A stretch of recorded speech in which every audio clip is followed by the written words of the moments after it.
Digital మార్కెటింగ్‌ని ఒక కెరియర్‌గా తీసుకుందాం అనుకునే వాళ్ళందరికీ కూడా ఇనీషియల్‌గా ఉండే డౌట్ ఏంటంటే, డిజిటల్ మార్కెటింగ్‌లో ఫ్యూచర్ ఎలా ఉండబోతుందంటే, దానికి నేను కొన్ని కేస్ స్టడీస్ చెప్తాను. సో, రీసెంట్‌గా లాస్ట్ 1 వీక్ 10 డేస్‌లో చాలామంది స్టూడెంట్స్ ప్లేస్ అయ్యారు. ఫర్ ఎగ్జాంపుల్ ప్రణిత అని చెప్పేసి ఒక అమ్మాయి ఒక డెంటల్ క్లినిక్‌లో ప్లేస్ అయిందన్నమాట. సో, ఒక డెంటల్ హాస్పిటల్ ఏదైతే ఉందో, సో, వాళ్ళు డిజిటల్ మార్కెటింగ్ చేసుకోవడం కోసం ఆ అమ్మాయిని హైర్ చేసుకున్నారన్నమాట.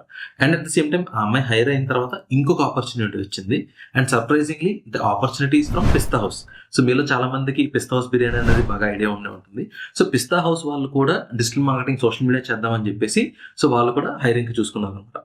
అండ్ విజయ్ అని చెప్పేసి ఇంకొక స్టూడెంట్ ప్లేస్ అయ్యాడు. So, he got placed in an agency అనమాట. సో, ఆ ఏజెన్సీ వాళ్ళు ఏం చేస్తారంటే డిఫరెంట్ కంపెనీస్‌కి డిజిటల్ మార్కెటింగ్‌లో హెల్ప్ చేస్తూ ఉంటారనమాట. సో, ఇలా చాలా మంది స్టూడెంట్స్ డిఫరెంట్ జానర్స్ ఆఫ్ కంపెనీస్‌లో ప్లేస్ అవుతున్నారనమాట.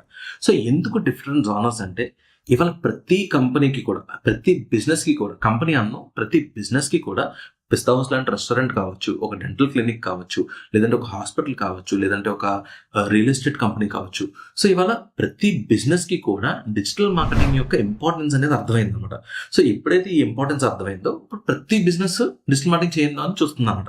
సో, ఎప్పుడైతే వీళ్ళు డిజిటల్ మార్కెటింగ్ చేయించుకుందాం అనుకుంటారో, సో, వాళ్ళు సొంతంగా చేయరు. సో, బిజినెస్ ఓనర్ అనేవాడు ఎప్పుడైనా సరే వాళ్ళ బిజినెస్ మీదే ఫోకస్ చేస్తారు. బట్ ఈ మార్కెటింగ్ చేయడానికి ఎంప్లాయీస్‌ని హైర్ చేసుకుంటారనమాట.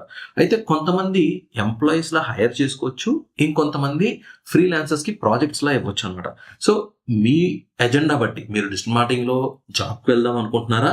లేదా ఫ్రీలాన్సర్‌గా చేద్దాం అనుకుంటున్నారా? అన్న దాన్ని బట్టి you can decide on your own. అటువంటి కంపెనీస్‌ని మీరు సెలెక్ట్ చేసుకోవచ్చు అనమాట. సో, ఇలా ప్రతి బిజినెస్‌కి అవేర్‌నెస్ రావడం వల్ల డిజిటల్ మార్కెటింగ్ స్కోప్ అనేది పెరిగింది. పూర్తి స్థాయిలో డిజిటల్ మార్కెటింగ్ నేర్చుకుందాం, అది కూడా తెలుగులో నేర్చుకుందాం అనుకుంటే గనక మీరు స్క్రీన్ మీద కనిపించే నెంబర్‌కి కానీ లేదా డిస్క్రిప్షన్‌లో ఉన్న నెంబర్‌కి కానీ కాల్ చేసి ఒక అపాయింట్మెంట్ బుక్ చేసుకుంటే మీరు డైరెక్ట్‌గా నాతోనే మాట్లాడొచ్చు. సో, ఒక 15 మినిట్స్ 20 మినిట్స్ అపాయింట్మెంట్ తీసుకోండి. మీకు పర్సనల్‌గా ఏ డౌట్స్ ఉన్నా సరే నేను క్లియర్ చేస్తాను.